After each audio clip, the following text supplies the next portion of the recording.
Good morning, ladies and gentlemen, and if I can say a happy 112 day. Welcome to our press conference on 112 Day.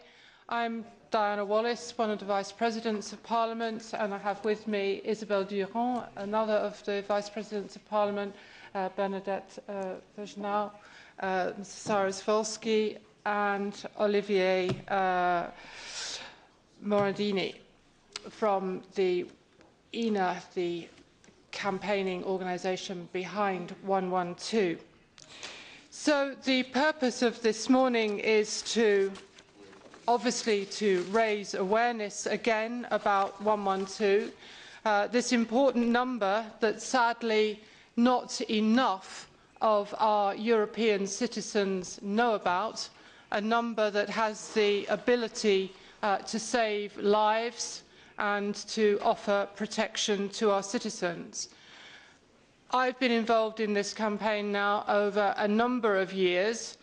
The number of MEPs who are involved and active in different countries increases annually. The amount of work done to try and raise awareness, certainly in this Parliament, increases. But the sadness is, if we look at the numbers that will be issued by the Commission today, it still shows that there is not a corresponding increase in the number of our citizens that know about the number. And so there is some very big work to be undertaken by the Member States at national level to give publicity to the number. It's a small thing, but one of the things that has been achieved in the last year is when any of us cross a border, we know that we get those annoying text messages on our mobile phones. Well, now they have a tag on them that actually advises you about 112. So annoying though they might be, they also again offer the possibility to provide life-saving information. So we need more initiatives like that that will really bring this number home to all of our citizens. So there we are, that's enough from me, and I wish now to hand the floor firstly to Isabelle Durant, if I may. Thank you, merci Diana. Je suis Isabelle Durant. Thank you, Diana. My name is Isabelle Durant. I'm also a Vice President of this Parliament, and I am Gérard Onesta's successor.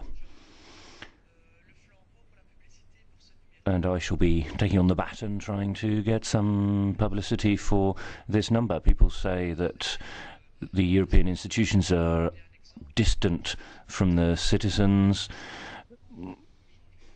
And this is a clear example of something very simple that can change people's lives at any given time.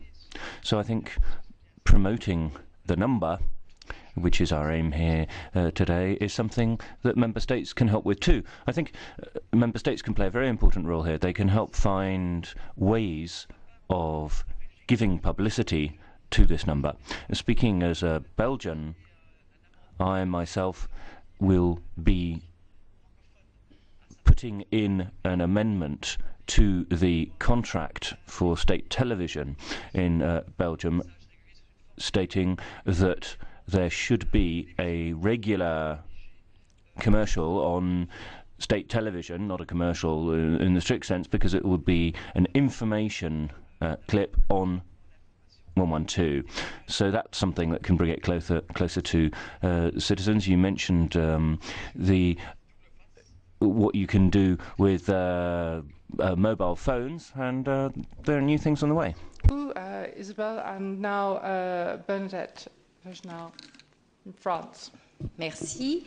Bonjour à tous. Thank you. I'm Bernadette Vergnaud. I'm Vice President of the Internal Market Committee and Protection of Consumers since 2007 within the telecom package, where I was a shadow for the Socialist group in the Parliament. I put all my energy in to make sure that this 112 emergency number will be known and to have equal access throughout the territory of the EU. So within the framework of this telecom package, we moved ahead because the negotiations between the Commission and the Parliament and the Council ensured that the operators are obliged to provide automatic access, also free access, to the 112 throughout the territory of the EU. I think this is a huge step forward because the obligation for the operators to provide free access throughout the EU was part of the Lisbon strategy in the cohesion strategy for citizens. I think we have the Charter of Fundamental Rights, which is binding at the legal level. So it's part of the policy and the Charter, which means the protection of high-quality public health has to be assured in all policies of the EU. And of course, given that, the 112 is part of that because automatic and free access to 112 can save 4,000 lives throughout the EU each year. And in the telecom package, we also asked that handicapped persons, the deaf and the blind, should have particular access without extra cost for them, so they'll have the same access as all other citizens. So there's something very important, as you said, and I think we'll make every effort in the Parliament and we'll shake up the institutions, the Commission and the Council, to make sure that we raise awareness and spread knowledge about this number. And I'm French, and this number isn't known in France. And it isn't enough to know it. You have to be able to use it. It's an emergency number. It shouldn't be used for just anything.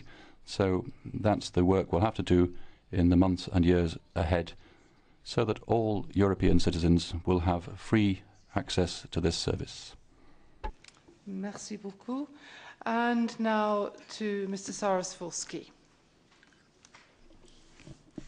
150 million citizens of the European Union move across the borders a year, and they should be able to use well-known practices in case of emergency to save their lives or health, and to call the same number wherever they are without any hesitation, because time is so precious in such situations. And that's why we want to have the pan-European 112 number.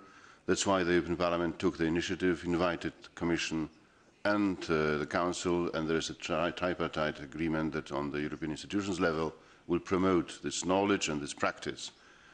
Every year I hear the cases when somebody's life was saved thanks to that number. That's why we want to have kind of a competition between the member states, who will be better informing, where the awareness of this number will be higher. And for that sake, every year around 11 February, which is 112 exactly, various events are happening in member states, and this year we have events in 14 member states. I won't mention it, but it's more than half of the European Union when this awareness-raising campaign is happening, and I think that this should be kind of a positive competition spirit which we should have around it, because it's a great thing.